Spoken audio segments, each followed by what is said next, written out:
I had a doctorate of philosophy in sexual violence recovery, specializing in 7 different areas.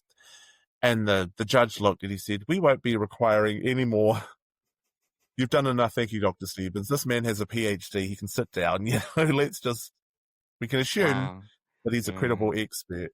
Yeah. And then after that, Ivan, I've never kind of been questioned again. But this is why sometimes I think as someone who's coloured, someone who's Māori, Yeah. we have to work 3 to 4 times harder than our European counterparts Yeah. because of this unconscious bias, because of this That's racism. true. Like because of that, racism still happening in New Zealand, and so it's unequal playing field. You have to do more. Yes.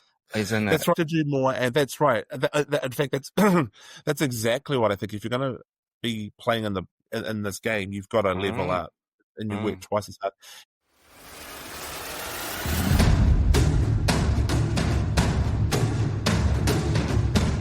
I want to congratulate doing PhD and now your Dr. Alexander Stevens too. I love it at graduation, Ivan. I think there's nothing more regal than when they say, yeah, Dr. Alexander Windsor Stevens II. I think it's amazing. Yeah, it sounds like a king. It does. Well, it's interesting because Windsor came from acknowledging the royal family. This is on my Māori side. Awesome. And then my the name Stevens was originally Tipani, and then obviously the second because my dad is Alexander Stevens the first. So how he beautiful. decided in his infinite wisdom and to call me after him. And that's an interesting story, Ivan, because essentially my mum when my mum was giving birth to me, my dad decided rather than stay with her, he would go to the births, deaths, and marriages and call me after him rather than wait for my mum and him to do it. He went to and then my mum said, I think I'm going to call him Hemi. And he went, no, I've already called him. And here's the document. Well, I think he has a foresight because he knows there will be a doctor in front of your name. Yes. So that rhymes beautifully. Thank you. I owe a gratitude to you, Ivan, because as you know, when I met you, the first time we were doing them, when I initially did the Masters of Mental Health and Addictions, and you went up there and you were, presenting, and I thought you were fantastic. I thought you weren't boring, you weren't stale, you weren't vanilla, there was difference, and I thought this is fantastic. And even though I switched my Masters to Māori Health, I never forgot, those elements of working in our field. And I just thought, actually, when I do my PhD, which is in sexual violence recovery, there's lots of elements of mental health and addictions that come with it. And I want to also acknowledge that if people didn't know, because I have friends who have done PhD, how hard it is. Like the work that you go through, the dedication, the lonely journey, the time you spend to actually get a PhD. So congratulations. Yeah. I mean, my journey took 7 years. Initially, it was going to be 3, but then COVID came along. My dad died. There were a couple of other things, so it all kind of came up. So by the time I got my PhD, if it was a child, it'd be 7. I would have well and truly sent it on its way to independence by now. I could, shoo, go, do your thing, So, it is hard work. And I think one of the things I take gratitude in is that when I did it, it's not been that long ago, 2003 is when I graduated. This was pre-AI. So actually, I can say hands on heart, this was all my own genuine work, Exactly. I don't even think Grammarly existed at that stage, maybe. So it was all hard work, and dedication to get me through. I do take great pride because that PhD really has opened opportunities to be able to not only get myself ahead in terms of, working as senior lecturer at AUT, but it's also allowed me opportunities to work with men, at the Royal Abuse Commission. It's also been able to get me at the table in government to advocate for our men. So it really has afforded me opportunities. And privilege and Māori aren't 2 words that you would see often side by sides, but it is an interesting position because that's exactly what I've got. also think the work that you are doing is so important because it gave you the platform necessary to carry on and Yes, advocate for, especially you Maori and non-Maori men yes, who yes, have been sexually abused, isn't it? yes. And having that voice is so important. One of the things that I often say is that I originally wanted to be professor of happiness. Mm. That's actually what I wanted to specialize with. I've ended up with sexual violence recovery, so I don't know how exactly that turned so fast from one thing to another. Yet it's needed because there's in New Zealand it's still a taboo subject, Mm. Yes. irrespective of gender and ethnicity. And essentially, one of the things I've realized, my friend, is that my role will only be to prepare the ground, I think, to allow the shoots to come up, Mm. to allow people to come forward.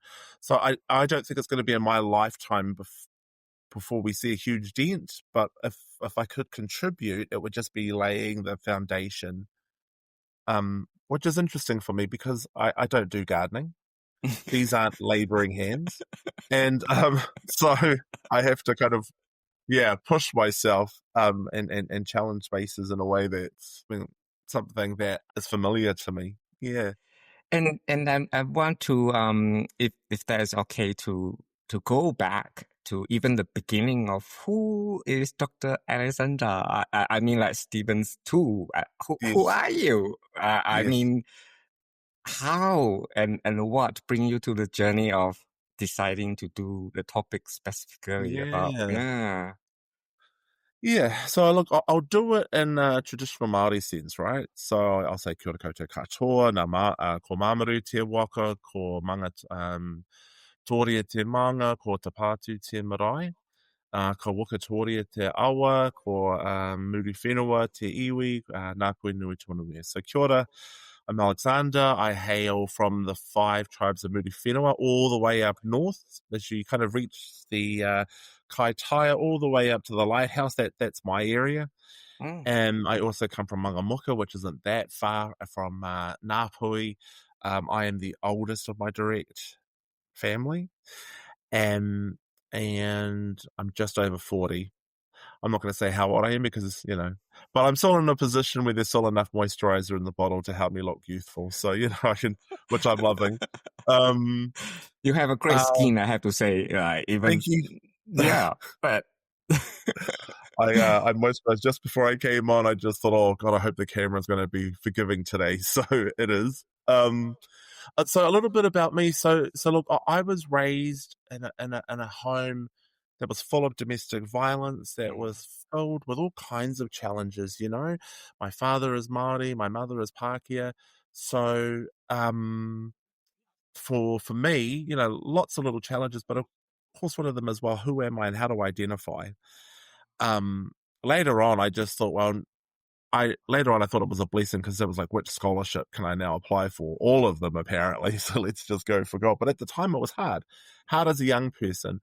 Like I touched on, so there was lots of family violence. So to me, between the ages of 0 to say 11, I thought that this was normal. I thought that this is what all families went through. And I remember staying at a friend's house, and during that time I remember that he dropped a knife on the ground, and I tensed up because I just thought, oh no, he's gonna get it. And but what happened, Ivan, is that nothing happened.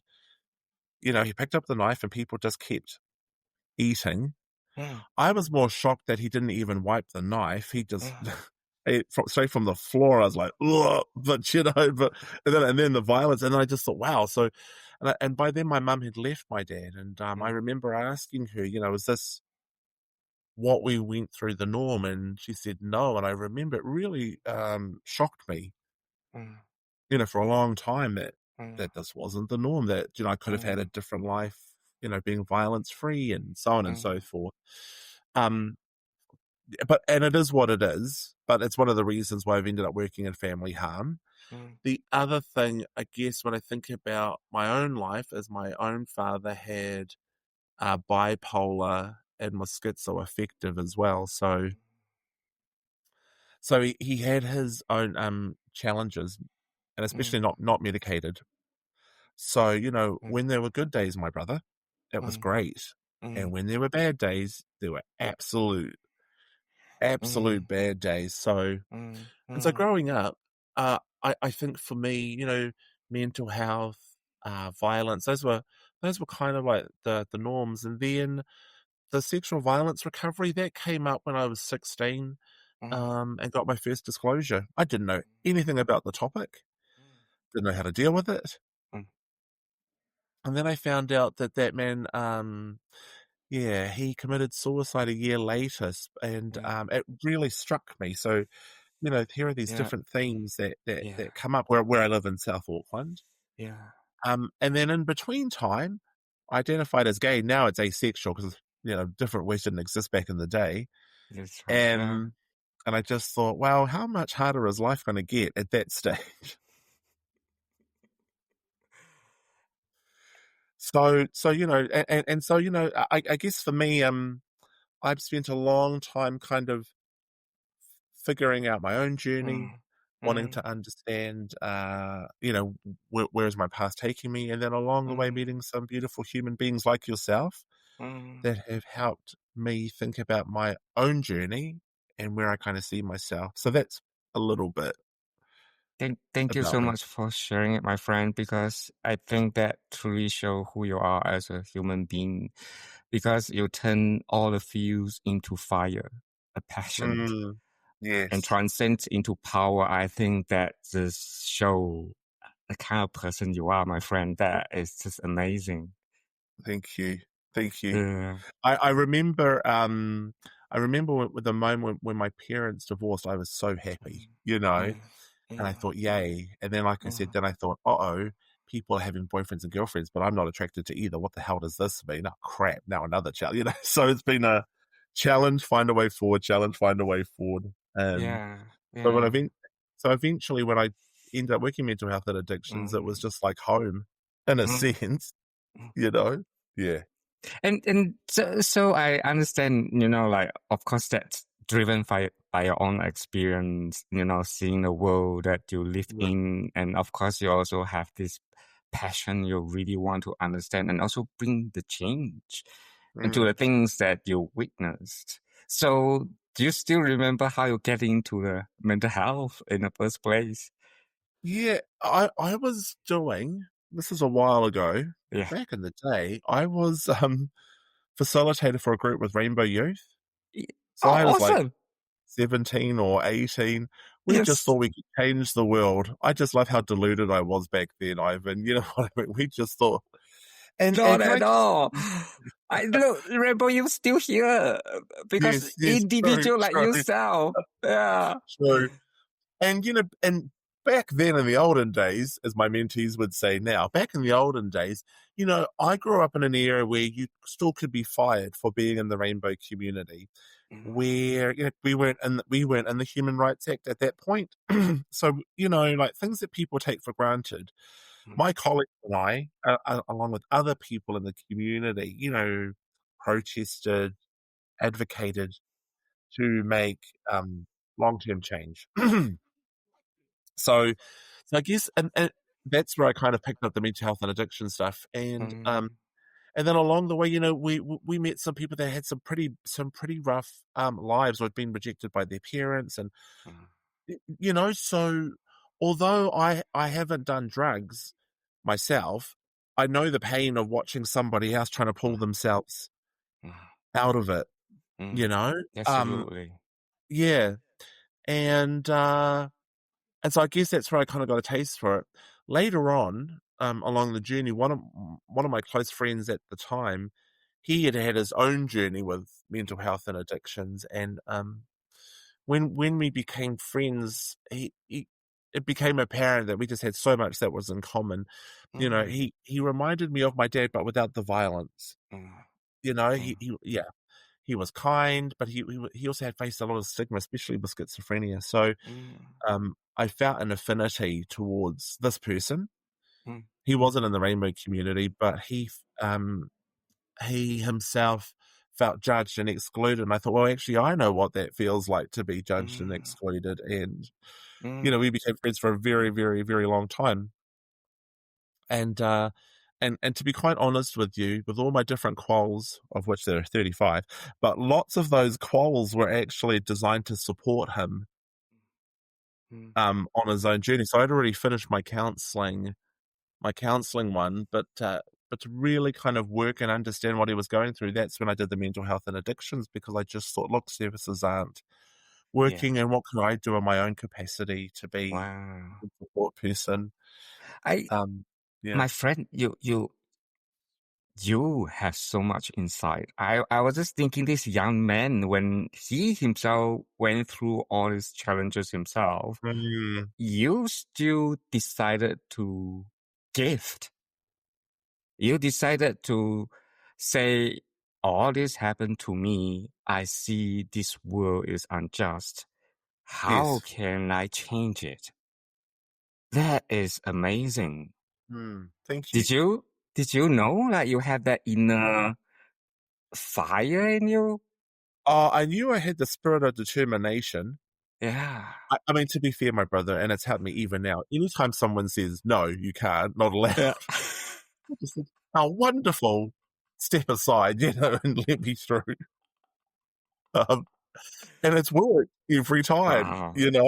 Wow. Within mental health addictions and even with our rainbow services, so often people say no, like it's the standard response, but no to me isn't good enough. Wow.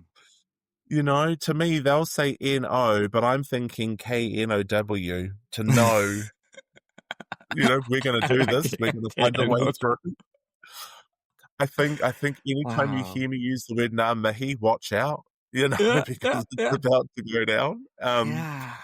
But but but I also believe that, and I said this in a podcast not so long ago. Sometimes for me, I know that creating Mm, change for other people won't make me popular, mm, right? So my story isn't going to be like Wicked. There's going to be no popular. There's going to be nothing like that at all. In fact, mine's much more of a hard knock life, for us. So you've just kind of got to make the best out of a bad situation. That's kind of honestly how I've seen it. Um, Sometimes even metaphorically speaking, sometimes when I feel like even when I've been kicked in the gut, I just think, right, I've got to get up. I've got to keep mm, going. Don't have a mm, choice. mm. Because I know that there's a lot riding on things. So yeah. I you make it sound easy, but I know. I mean, so often you have to go so deep within yourself, Mm-hmm. because it can be a lonely journey as well. Like Mm. you might have people who support you, or you might decide that, this is what I'm going to do regardless what people going to say. Mm. And there's the aspirations that you carry, and like the podcast names, that authenticity, that it's not because people give it to you, it's because your inner knowing say, this is not good enough. I'm No. not going to walk away and pretend I didn't see it. Yes. Yes. Yeah. Even if it means I'll lose contact, because some people will say, "Oh God, don't do it. It's not worth it." I'm Wow. like, "Yes, it is." I like your spirit. That's awesome. One of So- one of the reasons I actually ended up at AUT as senior Māori academic is for this Mm, very thing, Ivan. How do mm, we create opportunities for our Māori, and for me also Pacific students who access AUT, because we know that there's lots of challenges yes. like racism, like Yes. discrimination.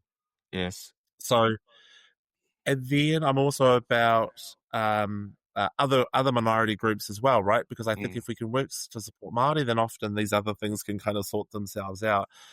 And I have to be honest, when I was doing my PhD, it would almost be on a weekly basis. I'd be challenging um, AUT on various things. So when they offered me a job, I thought it was hilarious. oh, good on you. My God. Wow. Yeah, yeah. And Yeah. so this year's a great example, Ivan, of opportunities, because sometimes I think people don't know what they don't know. Yes. So then you have to raise awareness. Yes. That that these actions are stopping people from getting into this course, and how can we remove these barriers and help people find a way forward? Not next week, the week after his graduation. That's always my favorite time, Yeah, because yeah. you see everyone, in costumes and academic Yes. regalia, and they've worked so hard to get to it. And there are certain students I look at and Yeah. I think, I know your story. I know what you had to do to get here. Normally, I didn't realize this, but I'm a one clap person. I didn't realize that other people noticed it. And then, so I've done this. I've done like 4 graduations now, and then one of the professors came up to me and she said, "Hey, you're that one hand clap guy." She said, "I like the fact," and she said, "And if you're impressed, you'll do 2 claps." And Oh, like I that's said, look, funny. I said, there's hundreds of people coming through. You get Yeah. sore hands. In sign Oh, language, funny. they do this, and Yeah. I want to do this maybe Yeah. instead, to Yeah. kind of acknowledge them. But Yeah. it is Oh, true. funny. You get 1 clap out of me, and if I'm impressed or I know your story, you'll get 2 claps. I want to go back to what you say about AUT because I know what you're talking about, even though that itself is going to be a long topic, because Yes. our institution's system is framed around Western's kind of academic format. Mm. Mm. The way you conduct research and all that, the Yes. methodologies, they are so westernized Mm. that it's Mm. so individually focused. Yes. So to really have the space to bring that Maori kaupapa, that narrative, Mm. and the way that Mm. it should be conducted, honor the Maori principle, territory, Yes. and all that is huge. And sometimes you need to challenge the status quo and say, yes, Mm. this is how your Western society conduct manner and all that, but this is not Yes. how we find Yes. our identity, tell a story and all that. Yeah. Yes. 100%. I'm really fortunate that my Mm, line management are completely supportive of all the work that I do. And to be honest, Ivan, I prefer when people say, "Look, I don't know this. This mm, isn't my expertise," mm, rather than someone say, and this used to happen in hospitals, "Oh, I've done a cultural competency course. I know what I'm talking about." And then I'll be like, "How long was this cultural course?" It was 8 hours. Awesome. 8 hours of, like, how can you possibly incorporate 8 hours of which culture, which training, which background? So, um, part of my role when I used to work in public health as well as mm, in the DHBs will sometimes work with medical professionals around improving how they engage with mm, patients. mm. So as a quick story, and I shouldn't laugh, but I remember working with a doctor and I said, "So you got punched in the face because you made a racist comment, is that correct?" And he's like, "Yes." And I said, "So how can we improve how can we improve your bedside manner so that you don't get hit next time?" Wow. So yeah, these are just some of the things that Yes. honestly, that come up time and again. Yeah. And so, my friend, like again, it takes certain stand and belief about what you hold to keep Mm, chipping away a system that is so much bigger than us. yes, Yeah. yes. That's one of the reasons why I did 35 quals, because every Mm, time the system tried to change or maneuver, I had to go mm, with it. mm, I mean, people say, "Are you a nerd?" And the answer is yes. But also, I'll give you an example. So, if I'm not advocating for people in education at AUT, then you'll find me in the court system working with mainly Māori and Pacific men who have a huge history of mental health addictions and having been abused. So they haven't abused others, but they have been abused. So part of my job, which is why I get all these different mm, qualifications, is to mm, write court reports to help mm, the court and judge understand who mm, is this person in front of you. mm, Not mm, excuse their behavior, but mm, be able to provide a clinical diagnosis of all that these are all the challenges. This is why A, B, and C, and yeah, as a result, they are doing therapy. They would like to be the best at. They just don't know how to, and this is a way forward. So and sometimes, not always, sometimes the other lawyer might ask about myself. Who are you? your Western thinking, what is your background? And I have to say to you, I do love when a lawyer says to me, could you give us your qualifications, thinking and I'm like, I'll say to them, well, I have 35 qualifications. Would you like all of them or some of them? That's crazy, isn't it? And then, 35. the lawyer looks at me and he's like, 35. I'm like, yes. Would you like me to go postgraduate down or Yeah, undergraduate yeah. up? Oh And my I can God. remember once I said Mm. I had a doctorate of philosophy and sexual violence recovery, specializing in 7 different areas. And the judge looked and he said, we won't be requiring any more. You've done enough. Thank you, Dr. Stevens. This man has a PhD. He can sit down. We can assume Wow. that he's a Yeah, credible expert. yeah, And then after that, Ivan, I've never kind of been questioned again. But this is why sometimes I think as someone yep, who's coloured, someone who's Māori, yeah, we have to work 3 to 4 times harder than our European yeah. counterparts because of this unconscious bias, because of this racism. Absolutely. So I don't want to show you my room. It's a little bit messy, but on my walls are some of my quals. And sometimes I wake up and I think, which qual am I going to access today to help a person? And you highlight the truth, like because of that, racism still happening in New Zealand, and so it's unequal playing field. You have to do Yes, more, yes. isn't it? That's right. We Yeah. have to do more, and that's right. In fact, that's that's exactly what I think. If you're going to be playing in this game, you've got to level Mm, up, and you work mm. twice as hard. And honestly, it's so satisfying when you look at other people's faces. I can Right. remember when I worked at a government organisation, and this was leading up to the Royal Oh my Abuse God. Commission, and someone said, and didn't know who I was. Yes. And they said, how did you get to where you are? And I went, oh, that's an interesting question. Why do you ask? And they said, well, I have a degree in criminology and psychology from the University of Auckland, and I don't understand. And I applied for the same job that you've got. And I don't understand how you got it. And I didn't. And I said to them, look, I support your pseudoscience qualifications. Good for you. And then when I jumped online, someone goes, good morning, Dr. Stevens. It's really good to see, blah, blah, blah. And then they freaked out. And so I just thought, Wow. ha, ha, ha, ha, ha. But, you can't do that because it's not professional. You just smile Yeah. like this. And, your reputation, I think, Yeah. holds, especially in New Zealand, Ivan, because it's Yeah. only like 2 degrees of separation. Yes. Um, and so sometimes silence and holding back the tongue can be the most Mm. powerful way of, saying who you are. Absolutely. And also the dignity to uphold yourself with that manner and carry forward as well. And you face it every day, you still have, like soldier on. I don't think people understand how hard it can get sometimes when they are not in like your shoes as considered not mainstream, like myself, because I'm talking Yes. about even working for Asians, sometimes I get that equal Yeah. challenge of asking, Yeah, of course. who are you? Yes. Yeah, Yes. yeah. And I have to say, but even like the term Maori and Mm, Pacific and Asian, what does it actually mean? mm, Because there's so many different tribes in Hapu. So, like Ngāpuhi and Ngāti Kahu, which is where I'm from, is very different to Waikato, mm. which is very different to Ngaitahu. So what you're finding is, especially with these labels and terms, is that Māori are going back to using iwi and Hapu terms, That's right. you Yeah. know?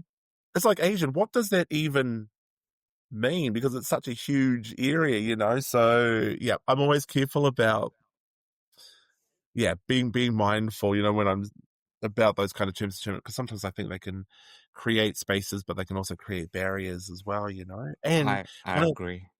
one of the interesting things I'm also finding, so in my family, Yeah. for example, my youngest brother, his fiance and children are Cambodian, Hey. Maori, Pākehā, Ooh. right? Oh So my God. I think it's a scholarship's dream, if they decide to do it, they could go for all of it. Yes. My second oldest brother, his partner is Raro Māori. And then my niece, and so now my niece is 23, she's got children that are, Niuean, Raro, Māori, Awesome. Pākehā, Chinese, Yeah. you It must know? be fascinating when you guys get together and the But yes, food. Yes, yes. I'm like, which holiday are we celebrating now? I've lost count, kind of thing. But that's the Wow. beautiful thing about Yeah. bringing, especially in South Auckland, there's just such a fusion that we're seeing it more and more and more. So I guess for me, through all this hard work of trying to find a Mm, way forward, and mm. especially getting rid of generational burdens, I'm hoping that the next generations won't have to hold the same stuff, which And gets and me. and so that's really uh can bring us to the PhD topics that you've been doing and the Mm, advocacy work. Like sure. yeah, I mean that also because you want to address the past trauma Yes. individual have Yes. experienced and how to Yes. move forward. So look, to be fair, uh, I don't know whether it's Mm, 3.5 or close to 4,000 men that I've worked with in over 20 something years. There's a lot. yeah. But the thing that always comes up that I found is normally so for context, I've worked in areas like Te Ahomai, that's the acute Mm, mental health service. I've worked with organizations like Odyssey House, which is a yes. drug and alcohol treatment service. I've also worked as a board member with community organizations like Changing Minds, which is I based in Mount Eden. Yeah, yes. I've amongst other services, these are and so I've worked in a broad range of Mm, services, including Rainbow Youth. Oh, and mm, then, as you know, or may remember briefly, I was CEO for Outline as well. So there's lots of different. wow. But the thing that comes up again and again, especially when I was working with clients, is I would get huge rates Mm, of disclosures, and but no appropriate referrals. Where do these men go? wow. Yeah. This is what led up to my PhD, just for context. Yes. So often people would have depression, anxiety, schizophrenia. They might be suicidal, Yes. um, and they would be on some pretty heavy drugs like clozapine or olanzapine. Yeah. But when you talk to them, you realize that they had never often told anyone else. Wow. And the drug taking, like the marijuana, the alcohol, all that stuff, that actually came about because of all the trauma that they had experienced. Mm, So actually, if they had help sooner rather than later, it's highly likely they wouldn't have gone through acute mental health absolutely. services. Yeah. What we knew at that time was that there was about 80%, 80% of the clients in acute mental health had experienced some kind of sexual violence and or trauma. I'm pretty sure, I haven't checked the most recent stats in prisons, but I'm pretty sure that's roughly the same for our men inside prisons as well. I haven't looked Wow. at our women statistics because that's not my Mm, specialty, but we sure. think it's a roughly, I'd say between 72 and say 80% Wow. of our men have also experienced some kind of abuse. So to me, I was thinking, look, we're getting these huge rates, Mm, but what are we doing yeah. about it? Then thinking about some of the work that you've done within the mental health sector, I was thinking like we have mental health awareness campaigns and we have these different topics. But what happens when you've got something like sexual abuse? It's such a dark Yes. topic. No one wants to talk about it. When I Mm, worked at Rape Crisis Bless, we were trying to do a what do you call it, my friend? Like when you have some kind of animal or a logo associated, like for example, with you've got like with violence, you've got like black ribbon and you got yes. white ribbon, Yeah. Yeah. and when we went to Rape Crisis, the thought was maybe do like a panda, but Ah. but what happened was we couldn't find anything, no matter how cute or fluffy it was. It didn't matter when it came to the topic of Mm, sexual violence. No one would want to have anything to do with it. And mm, I can even remember going when we were looking at getting, at well-known stores that I shouldn't mention. Sometimes, when you buy something, they'll say, "Would you like to donate mm. $1 to whatever the charity is?" Do you know what I mean? When you go to Yeah. a shop, sometimes Yes. those Yeah. big shops. Yeah. Well, initially they accepted they wanted to work with rape crisis until people started making a complaint and say Oh to my customers, God. actually, this is very uncomfortable. We won't be coming back. And so they contacted us and said, look, we're sorry, we're not able to What? support you because we've actually had complaints about this, which we haven't had with other, like Yeah. Kids Can or Heart Yeah. Foundation. These are feel good, or, the branding is really good. It makes you feel that you want to be part of it. Whereas our one, no one wants to be associated with it. My God. So if we jumped a few years ahead, and I actually had hair at that stage. What I realized was, well, where do our men go to Yeah. get help? Yeah. And that's kind of what started me on my PhD topic, looking at because this is the thing, is that it hadn't been done before. Where do men go? Māori got a huge accesses of online technology. I guarantee you, when someone sees this podcast, I'll get a minimum of 2 or 3 people that will say, this happened to me, I need some help. It always happens. But things like, so where do they go? What do they type into Google? What are they accessing? I mean, all these things we just didn't know. I can now tell you that at that stage, men were tending to go on, in the United States, and going on African American and Hispanic websites, Yeah. right? Yeah. If they went onto a New Zealand website, the way that the funding is structured, it's mainly for women, but some of the websites, they can't say that because the funding is for the general population. So men would go on this site thinking it might be for them, and they would be told we only work with women, even though the website says we work with all people in New Zealand, And so I thought, what would it be like to design a website similar to the Mental Health Foundation, now that I think about this, where you could access knowledge and information at your own time, but also see you as being in that picture without triggering you. Wow. That's the guts of how I got to my PhD topic. Wow. That is a deep thinking, though, but you highlight the fact about the societal barrier, even the service barrier. And yeah, wow. Sorry, carry Part on. Yeah. No, part of this. So if we start to bring things together, then I started to think, well, we know that disability and the rainbow community have even higher rates of sexual abuse than our heteronormative counterparts, right? So having worked at Rainbow Youth, I was thinking, gosh, now I'm going to have to go out and interview not only men, but see how many diversities, and then understand what are the challenges that they're facing, talk to people with multiple disabilities, or tangata whaikaha is what we say in Māori, people who through their own actions are actively overcoming that barriers. And so I interviewed over 120 people. That's a lot. And yeah, it's huge. And the short story, my dear friend, the short story is that as I was interviewing these core men of about 30, 31 men, word kind of got out around the building of this website. Wow. And then they wanted input. So then I thought, oh, how That's can I do this? amazing. But yeah. And I knew that I was on the right track. Because most of those men stayed with me over the 7 years.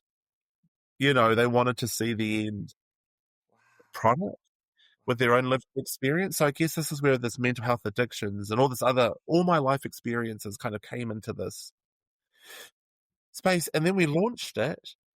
And it's just kind of, taken off isn't the right word, but it's gained traction. Yeah. What is the name of the website? StandingTallNZ.org. Cool. I'll put a link. It's free. Yeah.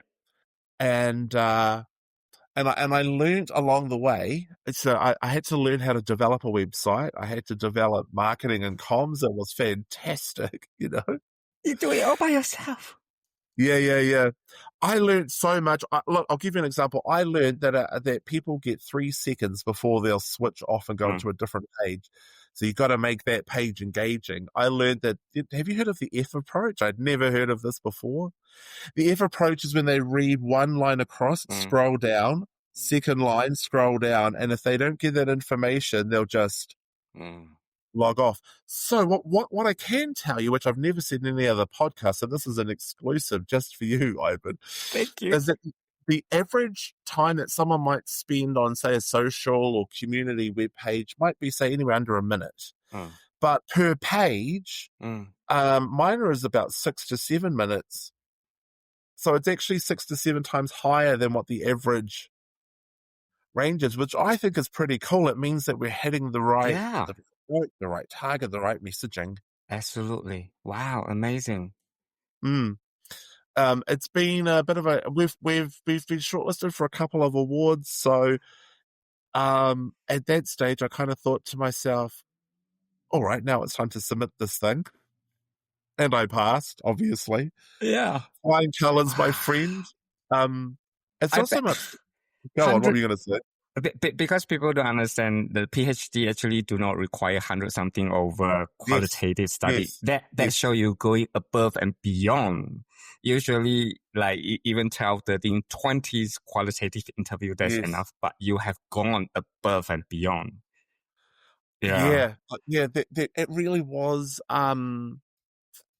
I don't know. I mean, as you say, it was the best time. It was the worst time of my life. That PhD, honestly, I describe it to my students that I've got now. It's like having a child that is with you for like 3 to 4 years. And so I hope you like children because you're about to have one, you know. And the thing is that, and this is why I really appreciate what you're saying, is that only half of the people that enroll on a PhD will see it through.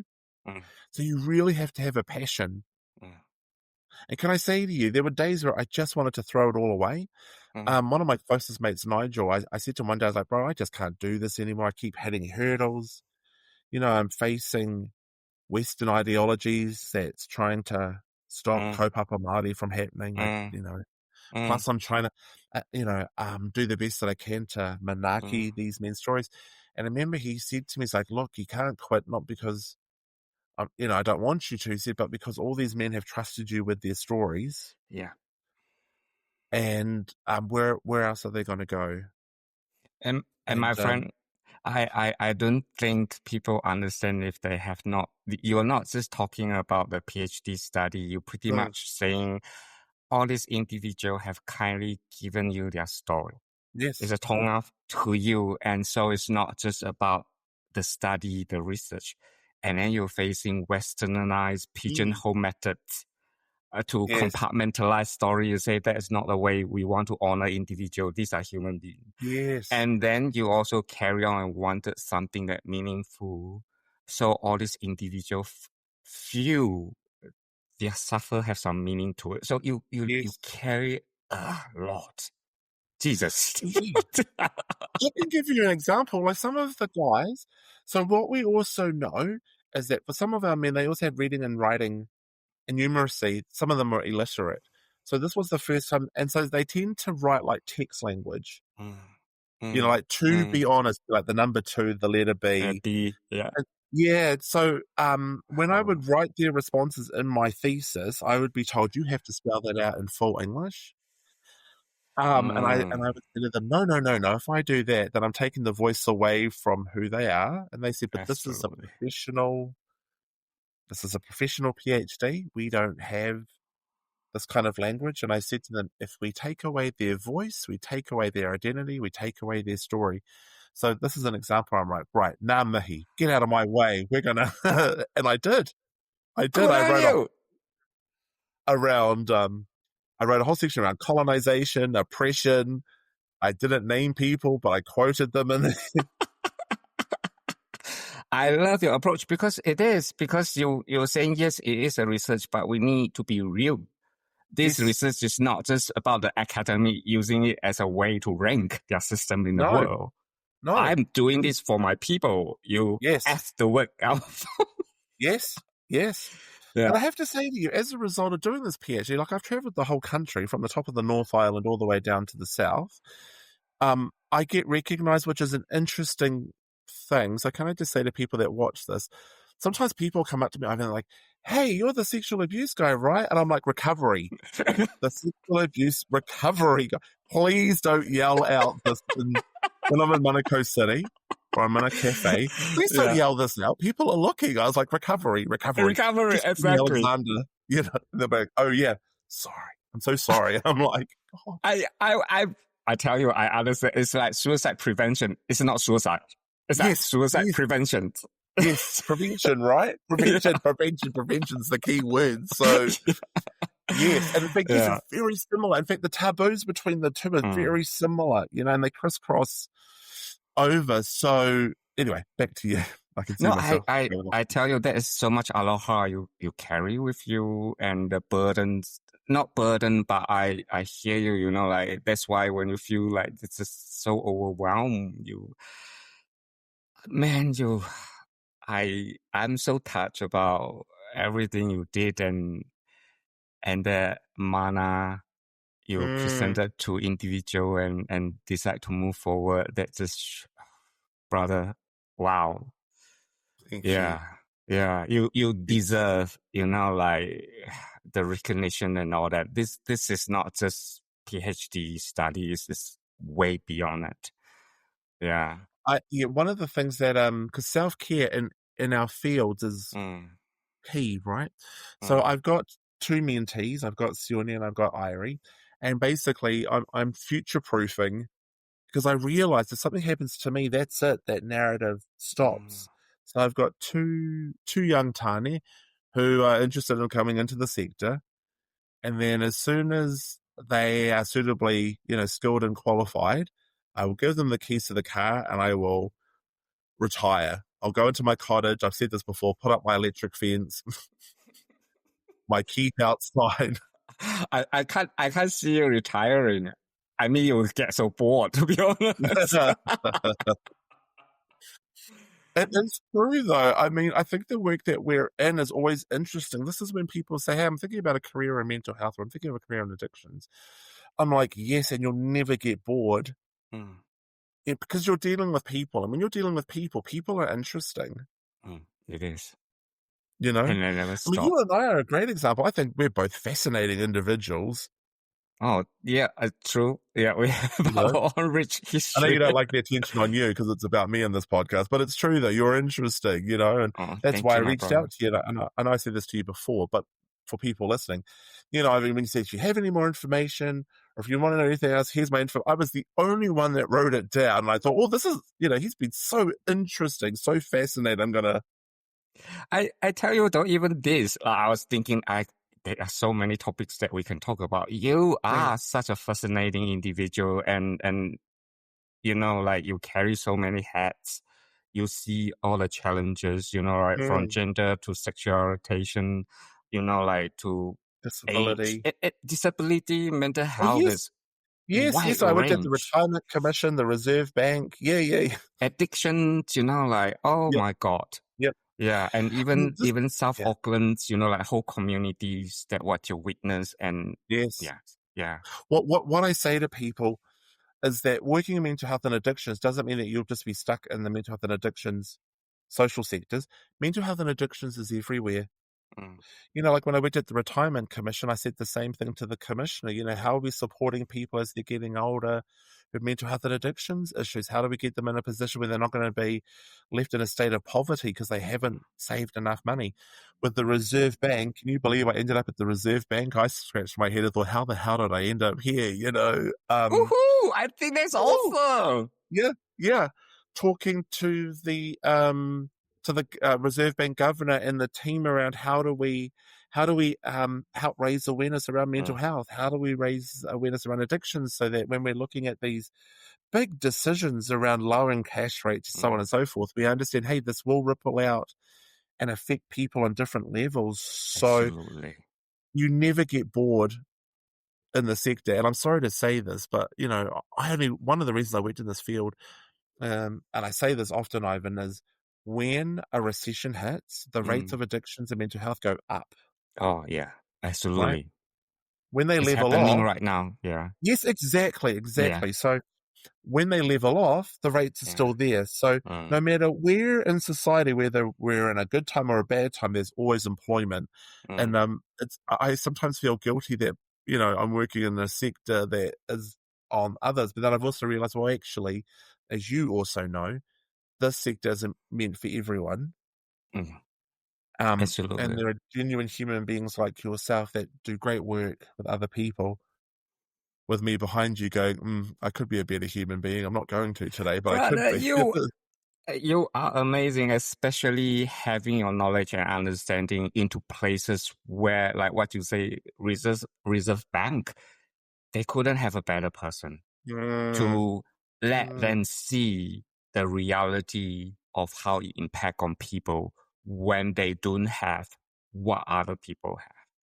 And yeah. that voices are so critical because they don't understand the social impact of decisions that can Mm, have for individual in a family where they already struggle.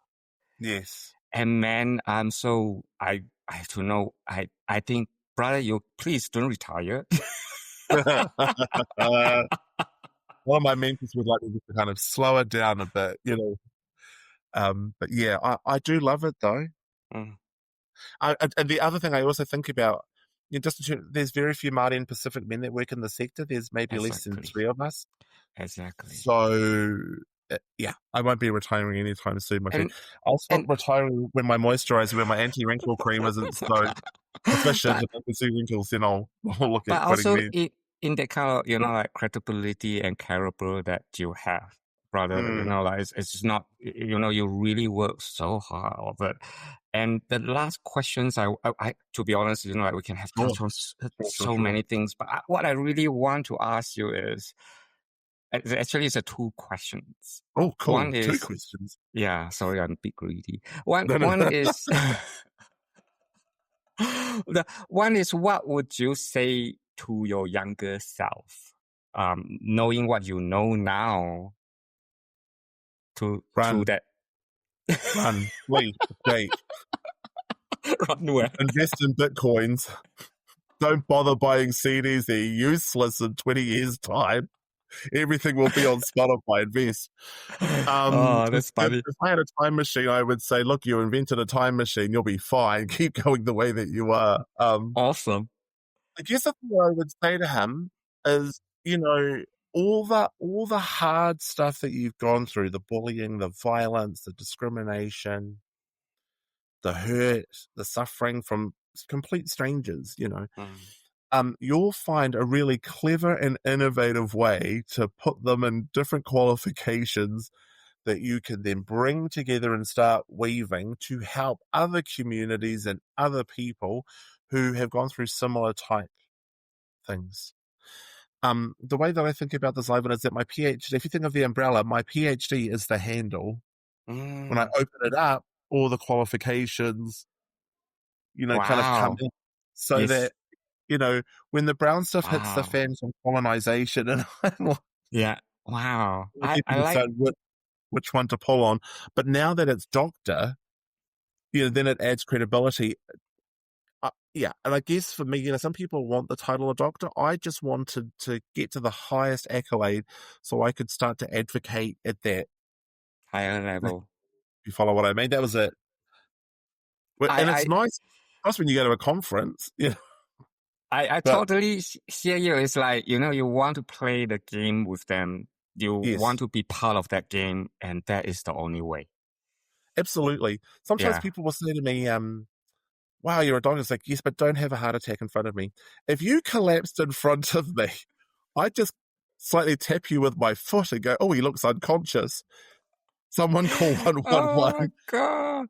You You're know, so because the only funny. observation I could say is you're unconscious. Yeah. That's my only observation. I don't know anything about medicine, you Okay, you're know. so funny.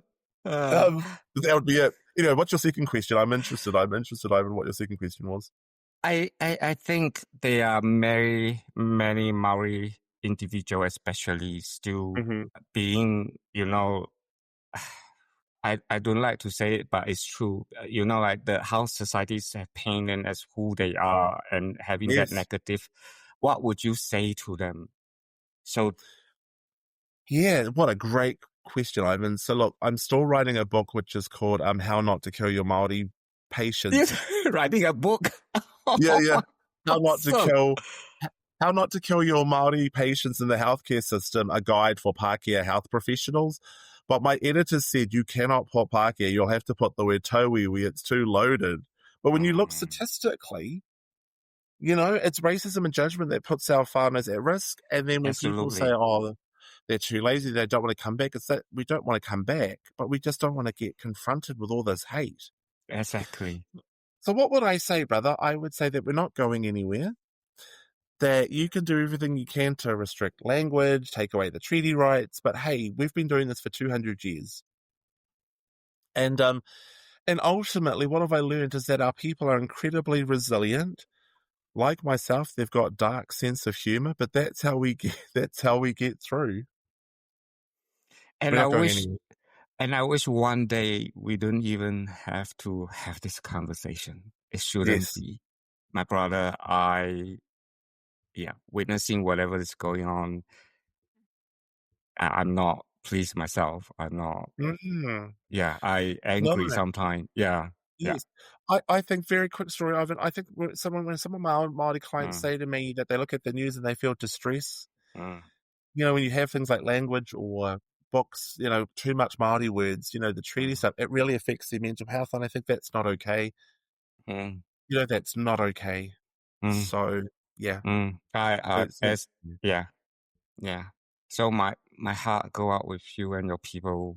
And I think if the world can recognize how resilient and how much we should learn from Maori to fight their language, to fight their Mm, culture, and really gave the credit that they deserved, the world would be a better place. I think I so. really mean it. Yeah. So, Mm. So keep on the good fight.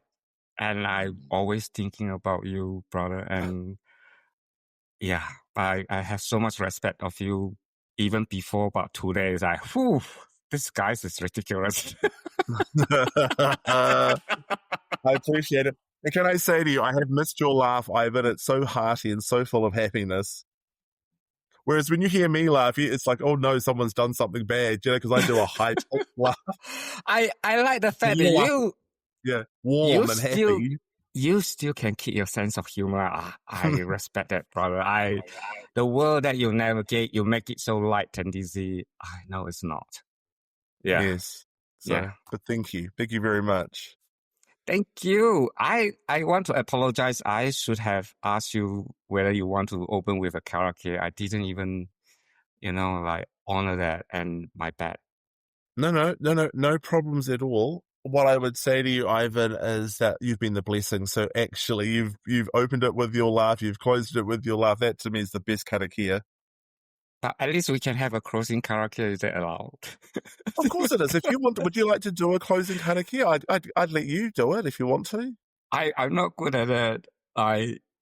So if that's I tell you what, let me give me 1 second. I'll do the one that I often. It won't be in Māori. I do different karakias depending on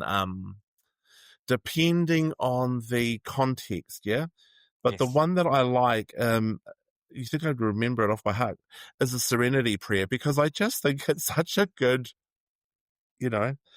which is Aotearoa, grant me the serenity to accept the things I cannot change, the courage to change the things I can, and the wisdom to know the difference. Amen. Thank you, my brother.